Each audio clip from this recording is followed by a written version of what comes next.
Now let me give you a little simple formula for goal setting. Okay? We take 2.5 hours on the weekend for the whole 10-year plan. We don't have time for that tonight. But let me get you started with a little simple formula Mr. Schoaf gave me. And maybe this will be helpful. First of all, I've divided goals into two parts. First is long range. Long range goals. That's your dreams. Your dreams for the next 3, 5, 10, 20, 30, 40 years. Actually, the rest of your life. Your dreams. You've got to keep dreaming. Ronald Reagan, president, said to the joint session of Congress a few weeks ago, "The Republic is a dream. And if we don't keep dreaming, we will lose the Republic." Your better future is a dream for yourself and for your family. Where do you want to go? What do you want to do? What do you want to be? What do you want to see? You've got to dream dreams. There's a Bible phrase that says, without dreams and visions, people perish. You've got to have something to go for that inspires the heart and the soul. Dreams. From the children of Sanchez, it says, take the crumbs from starving soldiers, they won't die. Take the bread from hungry children, they won't cry. But without dreams, we all will die.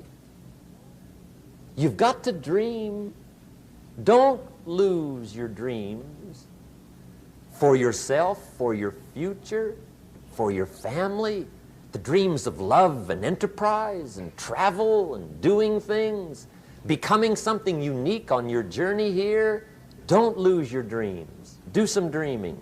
That's long-range goals. You've got to have those. So that's number one. Here's the second part of goals, short range. Short-range goals. That's your goals for tomorrow, this week, this month, this year, the immediate future. We call these confidence builders. Because if you set up something short-range, go for it, get it, latch onto it, work hard, accomplish it. That starts building your strong feelings to go for your dreams. Now, I've divided goals into 3 categories. Here they are. Number 1 is economic. That's your goals for money, income, business, profits, production. Economics. Make sure you've got your economics well planned. Economics plays a major role in everybody's life. Economics is major, which means it ought to be meticulously well planned for tomorrow, this week, this month, this year, long range. What if you asked somebody tomorrow if you could see their meticulously well-planned list of economic goals? What would they probably say? They'd say, you some kind of a nut? You must be weird. Hey, I found out what success is. Success is doing what the failures won't do. Make sure you've got your economics well planned. It'll put you in the top 5%. One of the key little subjects we talk about on the weekend is the 7 fundamentals for wealth and happiness. And that's one of them, well-planned economics. It's a fundamental if you want to do well. Join the top 5%. Anybody in this room can join the top 5%, if you will. Okay. Now here's the second category of goals, things. Make a list of the things you want. And on my list of things, now I put everything. Little things as well as major things. Doesn't matter how small it is, it goes on my list. I used to just put major things, cars, homes. I don't do that anymore. I now load my list with everything. Everything. And the reason is, part of the fun of having a list is checking it off. That's it. Boy, at the end of the day, if you can go, got it, got it, got it, got it, got it, got it, whatever it is, right? You get into the habit. So load up your list, the things you want. Now, when you check off something major, celebrate. That's an important point to make. Celebrate your achievements. Live it up. Have a party when you reach something you've worked for a while. See, we all grow from 2 experiences. One is called the pain of losing. The other one is called the joy of winning. We need both of them. Amplify them as much as you can, which also means make losing painful. If you set up something, fooled around, didn't get it, put it on yourself. On the other side, if you did get it, congratulate yourself. Self-congratulations is a sign of maturity. Seeking congratulations is a sign of immaturity. But hey, winning and losing, see, that's what it's all about. That's the name of the game. Now, some people lead such mediocre lives, at the end of the day, they don't know whether they're winning or losing. They got no clue. Guy's just going through the day with his fingers crossed. There's a better way. Okay, here's the third category of goals, personal development. Put those goals together. Personal development goals. That's your goals to be stronger, more decisive, be a speaker, be a leader, learn a language, all kinds of skills. Okay. The whole weekend seminar was designed to improve all your skills so that you walk away more skillful. And that's what you want, the personal development skills. That's what attracts, that's what brings good things to your life, the person you become more skillful. Now, this is quite a package to work on. Economics, things, personal development. For tomorrow, this week, this month, this year, long range. Okay? That'll get you started.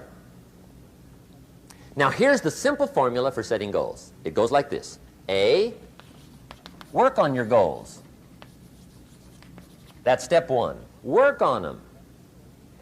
And I put the word work there deliberately. Setting goals is plain hard work. I don't want to kid you. We haven't come here tonight to kid each other. It's work. I know it's work. That's why a lot of people just let it slide. It's work. Many people work hard on their job, but they don't work hard on their future. They just let that slide. And the work involved is making plans. I know most people don't. I understand that, but don't let that be you. Guy says, well, yeah, you work where I work, but the time you struggle home, it's late. You got to eat a bite of supper, watch a little TV, get to bed. You can't sit up half the night. Plan, plan, plan. And the guy's behind. Good worker, hard worker, sincere. But you got to be better than sincere, working hard. You got to be better than a good worker. You got to be a good planner. Somebody once wisely said, the people who fail to plan are planning to fail. Well said. So work on your goals. Here's step 2. Write your goals down. That's so important. I teach my staff around the world, put your goals in your journal. Because one of the major people you want to study is yourself. So here's the list of goals I put together 3 weeks ago. Here's the list of goals I put together 2 years ago. Here's some of the changes I made, rearrangement of my priorities. I scratched these off, I put these on, I've gotten these. Study your accomplishments, study what your desires are. Put them on paper, write them down. Here's another reason for writing your goals down. It shows you're serious about doing better. And to do better, you gotta get serious. You don't have to be grim, but you must be serious. Everybody hopes things will get better. Everybody hopes. Poor people hope. That ought to tell you something. It means the future does not get better by hope. It gets better by plan. I used to have the affliction called passive hope. It's an affliction. It's bad. Probably what's even worse than that is happy hope. Now that is really bad. That's bad. Happy hope.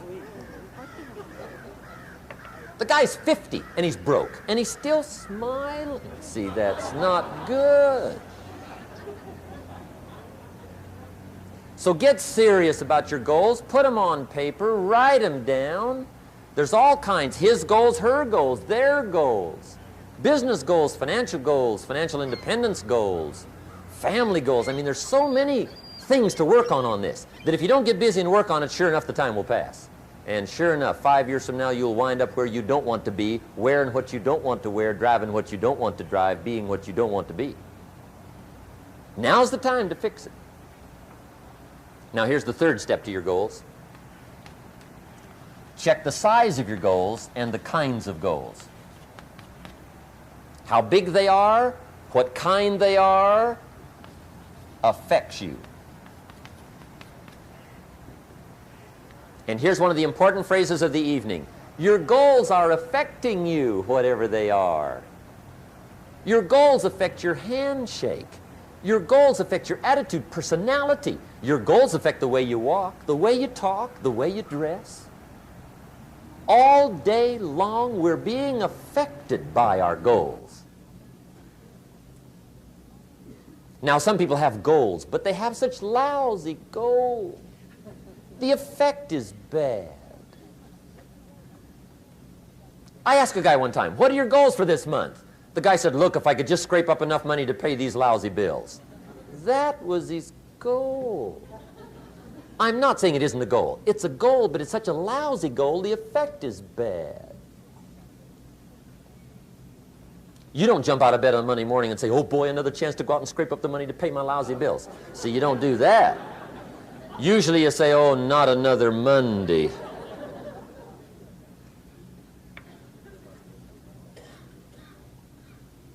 And some people have so given up on life, they have joined the thank God it's Friday club. How sad. Surely those are the same people, when life is over for them, will say, thank God it's over.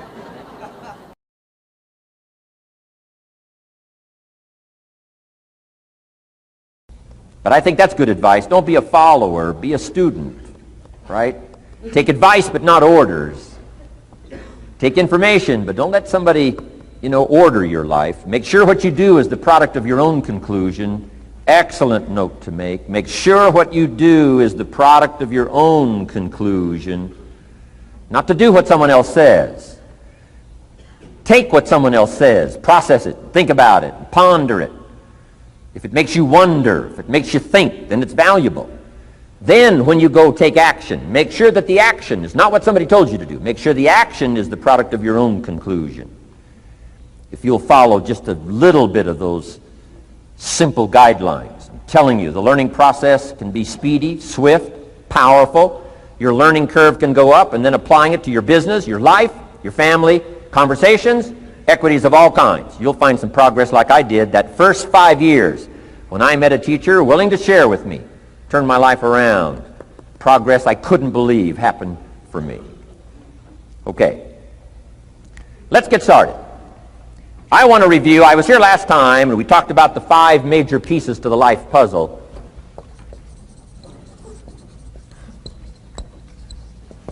And I just want to review those because it lays such a good foundation for all the rest that I want to share with you today. We got a lot of subjects to cover, so we're going to go rather swiftly, okay? Put on your mental track shoes here and run with me today, because I'm going to deal mostly in concepts. Expect you to, fill in a lot of the details, because I've got a lot to share. I want to get through it all. But let's lay this foundation again of the 5 major pieces. Happens to be the title of my latest book. But I think it is so valuable in laying a foundation. It's some of the things I learned between ages 25 and 30. The teacher who taught me so well. He dealt in these fundamentals, we call these. Fundamentals. We call these basics. Basics for sports, fundamentals for sports, fundamentals for your business, fundamentals for the way you deal with your family, a few simple things. Few basic things that if you practice every day can make all the difference in the world, how it works out. I boiled it down to 5 major pieces to the life puzzle. Let's just review those. Number 1 is philosophy. Philosophy, as I taught the last time I was here, philosophy, in my personal opinion, is the major determining factor in how your life works out. Philosophy, the major determining factor in how your life works out. Philosophy. To form our philosophy, you got to think. You got to use your mind. You got to process ideas. And this whole process over a lifetime, starting way back here when we were children, schools that we've attended, our parents, our experiences, all this stuff that we've processed by the thinking process helps to develop our philosophy. And in my opinion, each person's personal philosophy is the major factor in how your life works out. Here's what I called it in that last presentation when I was here. It's called the set of the sail. Each person's personal philosophy is like the set of the sail. Now, I used to think it was circumstances that ordered my life. If someone would have asked me at age 25, Mr. Rohn, how come you're not doing well? Pennies in your pocket, creditors calling, nothing in the bank, behind on your promises to your family, you live in America, 25 years old, got a beautiful family, every reason to do well, and things are not going that well for you. What is wrong here? It would not have occurred to me to blame my philosophy. I mean, it would not have occurred to me. Saying, well, I got this lousy philosophy, and that's how come I got pennies in my pocket and nothing in the bank, and things aren't working well. That would not have occurred to me. I found it much easier to blame the government. Much easier to blame the tax problem. I used to say taxes are too high. Top tax rate when I first started paying taxes, 91%. Back then, when your income reached a certain level, all your income over that, 91%. So I used to say that's too high. Now the top tax rate's about 33%. But people are still saying what? Taxes are too. See, but you can't use that anymore. If it's gone from 91 to 33, how could it be too high? Come on. I threw all that old excuse stuff away. Some people found it, though, and they're using it these days. My old list. I used to blame the traffic, the weather, used to blame circumstances, right? People say I'm too tall, I'm too short, I'm too old, I was raised in obscurity, raised on a farm, parents of modest means, all the stuff. If you were to ask me, how come you find yourself here, Mr. Rohn, age 25, living in America, land of abundance and opportunity, pennies, zero in the bank, not doing well, creditors calling, it would not have occurred to me to blame my philosophy. I found it easier to blame the company policy. I used to say, if this is all they pay, how do they expect you to do well? So I figured that, my future was going to be tied to what everybody else was arranging, the economy and, right, interest rates. I used to say things cost too much. That was my whole explanation, not my philosophy, until my teacher taught me better that this is where the problem was, my own personal philosophy. Here's what's exciting about each person's personal philosophy. That's what makes us different than dogs and animals and birds and cats and spiders and alligators. That's what makes us different than all of the life forms. The ability to think, the ability to use your mind, the ability to process ideas, and not just operate by instinct. In the winter, I'm telling you, the goose can only fly south. What if south doesn't look too good? Tough luck. It can only fly south. But see, human beings are not like a goose, can only fly south. I mean, you can turn around, go north, you can go east, you can go west, you can order the entire process of your own life. And we do that by the way we think. We do that by exercising our mind. We do that by processing ideas and come up with a better philosophy, a better strategy for our life, goals for the future, okay? Plans to achieve those goals. All this comes from developing our philosophy. Philosophy helps us to process what's available. Well, when we get here, we got seed, and we got soil, and we got some rain, and we've got some what? Sunshine, and we've got some seasons, and what? The miracle of life. Now, the key is, what do you do with all this stuff? How do you turn all this stuff that's available here into equity and promise and lifestyle and dreams and future possibilities? All of this that's possible now with human beings, how do you take all this stuff and turn it into this equities and values? Well, it starts with philosophy. What is the seed? What is the soil? What is the sunshine? What is the rain? Is it possible to take some of each of all the stuff that's available and turn it into food and turn it into value and turn it into nourishment and turn it into something spectacular and unique that no other life form can do? And the answer is yes. But you cannot deal with all this stuff and what to do with it unless you start refining your philosophy. Think, use your mind, come up with ideas, and strengthen your philosophy. So the seed and the soil and the rain and the sunshine, this is called, the economy and the banks and the money and the schools and everything that's available out there, processing information, what to do with all that, and turn it into equity and value. That is the major challenge of life, my personal opinion. So each person's personal philosophy now is going to determine what you're going to do with seed and soil and sunshine and rain and miracle, the change of seasons. That's it. My personal opinion. Each person's personal philosophy is like the set of the sail. That's what this seminar is for today. Help you to trim a better sail. You don't need a better economy. You don't need better seed and soil. In fact, when it comes to seed and soil and rain and sunshine and seasons and the miracle of life, that's all you got. Now, what if you blame this stuff? Then you're blaming all you got. If you blame the economy, and you blame the schools, and you blame the teachers, and you blame the sermons and the preachers, and you blame, the marketplace, and you blame the company and company policy, what else is there? When some people get through with their blame list, there isn't nothing else. That's all there is.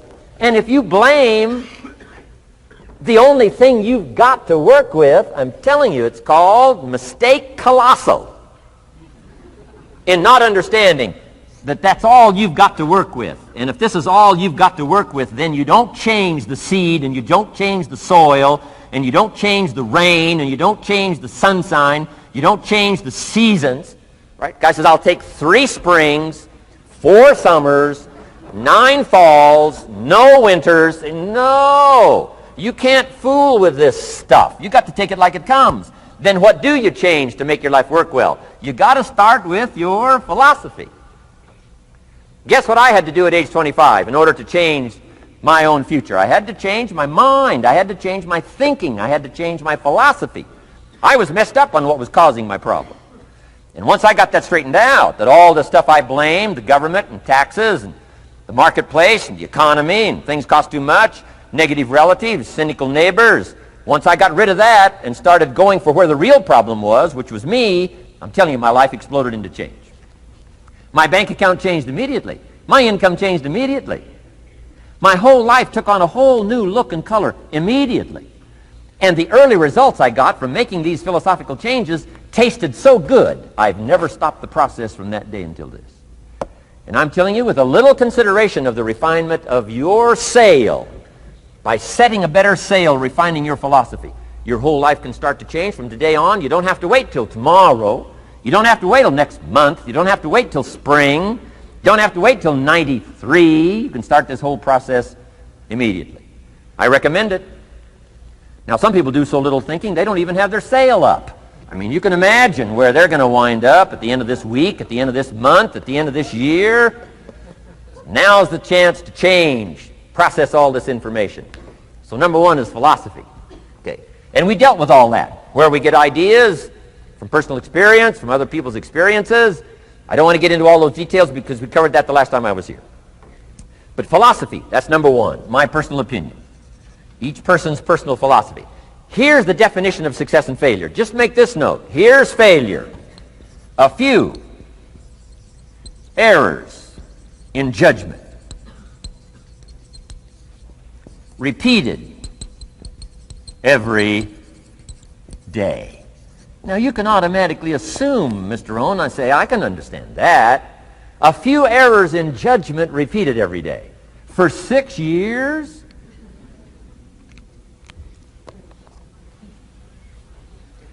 I'm with my father. I think I told this story the last time I was here. My father, 88 years old, he's never been ill, still hasn't retired.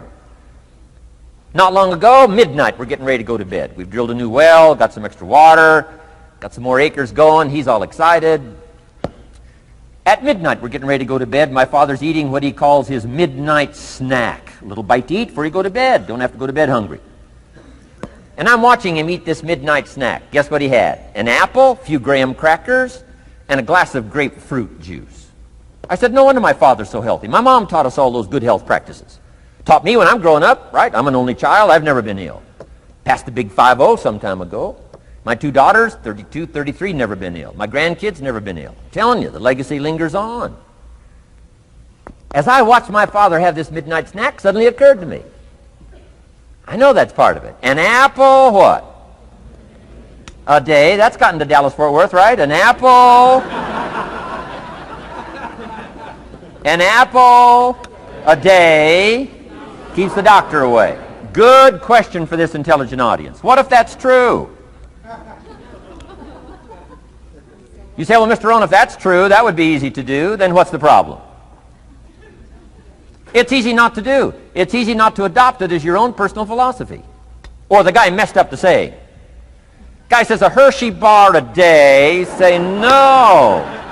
No. You've been watching too much television. It is not Hershey bar. You've got to be smarter in philosophy than to fall for the Hershey bar a day when it's an apple a day. You've got to be smarter than that. And if you make that kind of an error in judgment every day for 6 years, I'm telling you, it'll accumulate into disaster. Sometimes the first year you say, well, you know, I'm so healthy now, what difference is it going to make? You've got to be smarter than that. Just because disaster doesn't fall on us at the end of the first day doesn't mean disaster isn't coming. You've got to be so smart that you look down the road and say, will the errors in my present judgment of philosophy, what's that going to cost me in 1 year, 6 years, 1 month, 6 months? I'm telling you the money cost and the health cost and the success cost is too gigantic if you'll look down the road a little ways and say, are there errors in my current judgment like an apple versus a Hershey bar? Is that just a good illustration of some of the rest of my errors in judgment? If it is, that's where I found myself at age 25. I started working when I was 19. I met my teacher who helped turn my life around when I was 25. That's 6 years. At the end of the first 6 years of my economic life, I've got pennies in my pocket. I've got nothing in the bank. The creditors are calling saying, hey, you told us the check was in the mail. I'm embarrassed. I'm behind on my promises. I live in America. I'm a 25-year-old American male. I got a nice family, every reason to do well. And I'm messed up. Now, what's messed up? I used to think it was the community that was messed up, and the country was messed up, and the government was messed up. If those Democrats ever get in the White House, that'll really mess things up. If the Republicans stay in power, that'll really mess things up. The economy was messed up. Interest rates are messed up. I thought all this stuff was messed up. Then I found out that's not what was messed up. I was criticizing the only thing I had to work with. What was really messed up was my own personal philosophy. My own errors in judgment in my own personal philosophy brought me in 6 years to pennies in my pocket, nothing in the bank, and trying to explain why I wasn't doing well, living in America, 25-year-old American male, got a family, every reason to do well. Now, once I understood this, here's the formula for failure: errors in judgment, being lax about developing your own personal philosophy. I'm telling you, it's called accumulated disaster. It doesn't matter whether it's your health or your bank account. Guy's got an empty bank account, probably has high cholesterol. Why? Over the last 6 years, he never paid attention to either one. And it doesn't matter whether it's a dollar, or whether it's your money, or whether it's your cholesterol count. All you got to do is commit the errors, and just because disaster doesn't fall on you at the end of the first day that you don't eat an apple. You say, well, I didn't eat an apple today, and tonight I'm not ill. Well, you got to be brighter than that. Someday you got to leave first grade. The reason we make those first grade desks so small so they won't fit at age 25. I mean, right? You don't belong here anymore. Come on. Now let me give you the secret to success. The formula for failure: a few errors in judgment repeated every day for 1 month starts the weakness, starts the disaster process. You can imagine what happens in 6 years. Now here's the formula for success: a few simple disciplines practiced every day. And you've started a whole new process called a whole new life. A few simple disciplines practiced every day. And if you decide today to go for the apple instead of the Hershey bar, I'm telling you, you have begun the process of turning your life around. And if you keep up that process, not only with your health habits, but with your money habits and with your communication habits, with your sales habits and management habits and every other habit that you've got, if you'll start that process, eliminate the errors and replace it with disciplines practiced, I'm telling you, you can start this process of life change immediately. After today, you don't ever have to be the same again. Only by choice. You don't have to walk out of here the same as you walked in today. Only by choice. You can start a whole new process. And you say, well, Mr. Rohn, is it that simple? Yes, it's that simple. Where else would you start but with an apple? You don't have to start with something staggering. What if you should be walking around the block for your good health and you don't? What'll that do in 6 years? I'm telling you, the word is disaster. You could and you should and you don't. Here's an even stronger word. You won't. I mean, don't might mean you're careless. Won't probably means you're stubborn. And either one's called disaster. Could, should, don't. I'm telling you, that's why at the end of 6 years, I found myself with pennies in my pocket, nothing in the bank, creditors calling. Could, should, won't. Could, should, don't is called disaster. Now, how do you change all that? The next 6 years, I got rich. The next 6 years, I became a millionaire. By the time I'm 31, I'm a millionaire. How about that? You say, well, Mr. Rohn, what happened? Well, strangely enough, during that second 6 years of my economic life, the government was about the same. I'm telling you, taxes were about the same. My negative relatives were the same. I'm telling you, the economy was about the same, and prices were about the same, and everything else was about the same. Circumstances were about the same. Then how come I got rich? How come I totally changed my life? I was not the same. Somebody says, well, what did you go to work on to do all that? I started with my philosophy. I started amending my errors by doing some better thinking, changing my mind, coming up with ideas that I didn't have before I met my teacher. And once that whole process started for me, I'm telling you, I changed my whole life. Within a 6-year period, I was never the same. And I've kept up that process all these years. One of the reasons why I'm here is to continue my craft. I don't want the day to come someday somebody says, you should have heard Jim ROHN 10 years ago when he was really terrific. Guess what I want people to say? I heard him 10 years ago, but you should hear him now. I'm telling you, the man works on his craft. I'm telling you, the man's done some extra reading. I'm telling you, the man doesn't miss a trick. I'm telling you, he's worked hard on himself. That's why he's able to deliver like he does. The same thing can happen for you as a teenager. It can happen to you as a mother, as a father, as a business person, as a salesperson, running a business. Doesn't matter. Management, wherever you find yourself. This is the process called personal change. And what I say to start with is start with your own philosophy. Your philosophy is going to determine whether or not you go for the disciplines or continue the errors that's called potential disaster. And everybody has it within their power. Well, it was so happy for me to find out at age 25, Mr. Shoaff said, Mr. Rohn, you don't have to change countries. But you do have to change philosophy. And if you'll change philosophy, not country, you can turn around your income, you can turn around your bank account, you can turn around your skills, you can become capable, powerful, sophisticated, healthy, influential, all the other equities that you could possibly want out of your life, using the only stuff there is and not trying to change any of this stuff. Appreciate all of this stuff with all of its ups and downs, with all of its mystery of why it works and sometimes it doesn't work. Don't challenge this. You don't have to ask for another planet. You don't have to ask for another country. Just ask for another book. Ask for another seminar. Ask for another idea. And you can start this whole process of personal life change. Now, I could spend the whole day on philosophy, because that's where it is. If I could get you intrigued with that enough to study it, enough to ponder it, to where you would pick up the commitment like I did and say, hey, as simple as an apple a day, as simple as a walk around the block, why not start right there? If you don't start there, where else are you going to start? Might as well start where it's easy, and then go to the more complicated disciplines. Because if you can't handle the complicated, the simple disciplines, how can you handle the complicated ones?